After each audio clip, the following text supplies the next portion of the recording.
Hey everyone, this is going to be a part one of a long overdue tincture video.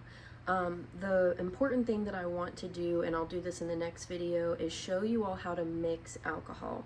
Now, if you are making tinctures just for your family, maybe a couple friends, then you really don't need to mix your own alcohol. You can just either get 100 proof alcohol from the liquor store, or you can get, what's that terrible 190 proof, PGA. Yes, some people will get PGA and dilute it with water, for stronger things.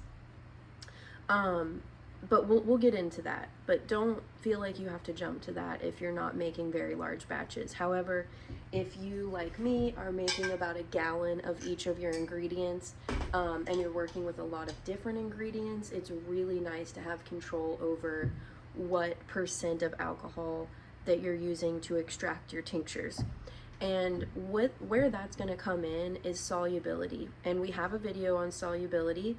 You can always go to the my Patreon page, and use the search bar and type in whatever you're interested in learning: tinctures, oil infusions, solubility, plant walks, and you will get all the videos from the past 3 years that are related to those things.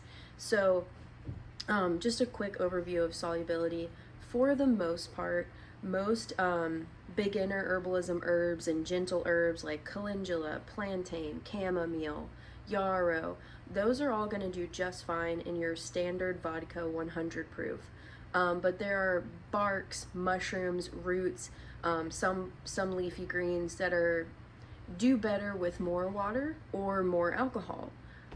For example, when doing dual extractions of mushrooms that need a lot of water, like lion's mane, reishi, what I like to do is use pure 190 proof alcohol in my in the first mushroom tincture.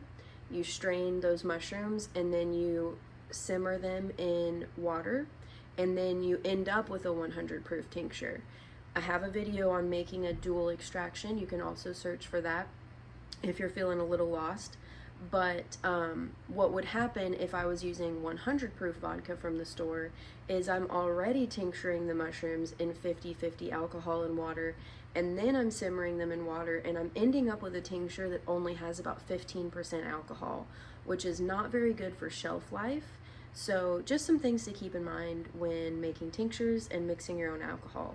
But again, if you're just sticking to some of the standard herbs, you don't have to worry about those things yet. But if you want to dive deeper, check out those videos. So what I have in this gallon jar right here is a 1-to-4 yarrow tincture. What that means for me, now that can 1-to-4, 1-to-2, that can be your alcohol ratio, but I'm not using that to describe my alcohol ratio. I have on my label 1-to-4, which is my plant matter, 100 proof. So this is 50-50 organic cane alcohol and water with a 1-to-4 ratio of my plant matter. Now, I don't know if you can see very well because this tincture has gotten really nice and dark really fast, but when I filled this jar up with yarrow, I had 1/4 of the jar of my plant matter. Now, of course, it's swelled from the alcohol and water, so it looks a little bit more like 1/3. And I'm gonna let this sit for 4 weeks, shaking it a couple times a week. And that's really it for your standard folk method tincture. For folk method tinctures, you just want to let them soak for multiple weeks. You want to use a good quality alcohol, good quality herbs. This yarrow came from Golden Hour Farms. I really love their dried herbs. And yeah, we're going to let it sit 4 weeks and strain. Now, I do have a video on the percolation method if that's something you're interested in. It's super cool. We use this big lab glass. I have seen lots of videos of people taking a liquor bottle and cutting the base off and using that instead of buying expensive laboratory glass. And then you are powdering your herbs very finely. You're even sifting them. You want to get the finest powder that you can, and you're slowly percolating, just like coffee, dripping the alcohol and water through that powdered herb. And a lot of big tincture companies do this because it takes 24 hours instead of 4 weeks. I don't really like to do this unless I'm in a pinch. I really prefer the folk method. However, it does provide a strong tincture, which when I first heard about it, I was like, there's no way this is a strong tincture. It really is. And they typically come out a gorgeous color. So check that video out if you're interested. Sometimes what I will do too, this has a gorgeous color. I can tell that it's really pulled a lot from the yarrow. But sometimes if my tinctures are looking not super vibrant, one thing that I'll do is throw it in my blender, my Vitamix, and really like pulse and break those herbs up. And the idea behind powdering or blending your herbs is that there's more surface area for the alcohol to soak.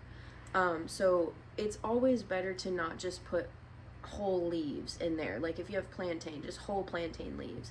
It's always better to at least chop them up. If not, blend them with your alcohol. And these are just methods of getting a stronger tincture, but they're probably going to be fine no matter what you do.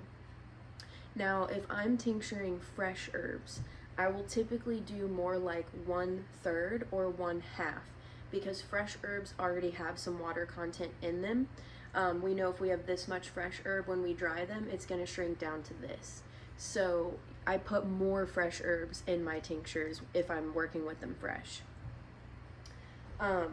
Now, I hope that helped. I know this is kind of a short, simple video, but I feel like it covers a lot. I will be making that other video on how to mix your alcohol. And if you have any questions in the meantime, let me know so I can go ahead and include them in that video as well. Enjoy.